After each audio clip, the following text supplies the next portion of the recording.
Hello viewers, আসসালামু আলাইকুম। এসএমটির পক্ষ থেকে জানাচ্ছি আন্তরিক অভিনন্দন ও শুভেচ্ছা। আজকের এই ভিডিওটি ভিউয়ার্স হচ্ছে তাদের জন্য যারা বিশেষ করে অনলাইনে বেশি থাকেন, নিজের গ্যালারিতে অনেক কিছু রাখেন কিন্তু তাদের ফোনটা অনেক স্লো হয়ে যায়। ভিউয়ার্স, আজকে দেখাবো কীভাবে আপনার সেটটাকে আপনি ফাস্ট করে নিতে পারবেন একটি সেটিংয়ের ভিতরে গিয়ে 2টি বাতি জ্বালিয়ে দিয়ে। হ্যাঁ ভিউয়ার্স, বিষয়টা এমন হলো, আমি বুঝিয়ে বলছি। আপনার সেটে অনেক সময় আপনার অব্যবহৃত কিছু অ্যাপস থেকে যায় যেগুলো আপনি রাখার ইচ্ছে নেই, কিন্তু দেখা যাচ্ছে ব্যাকআপে সেগুলো থেকে যায়, কারণ আপনি সেটি ডাউনলোড করে এমন একটি পারমিশন দিয়ে রেখেছেন যে আপনি ডিলিট করে দেওয়ার পরেও স্ক্রিন থেকে চলে গেলেও র্যামে থেকে যাবে। আজকে দেখাবো কীভাবে সেই সেটিংসটা আপনি ডিসেবল করে দিবেন, করে দিয়ে বা অ্যাক্টিভ করে দিয়ে আপনি সেই ঝামেলাটা এড়াতে পারবেন। প্রথমে আপনার প্লে স্টোরে চলে যাবেন।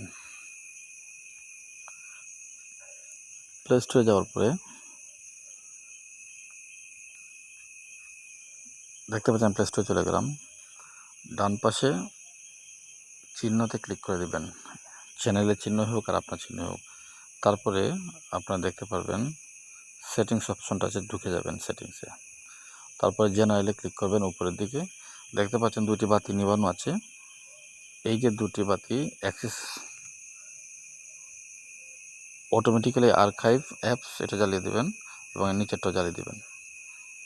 এরপর থেকে আপনি কোনো অ্যাপস ডাউনলোড করে কাজ শেষে যদি আপনি ডিলিট করে দেন, তারপরেও আর কোনো সমস্যা নেই। এই অ্যাপসটি আর আপনার সেটকে কোনোভাবেই বিরক্ত করবে না, কোথাও হাইড হয়ে আপনার রমকে ব্লক করে বসে থাকবে না।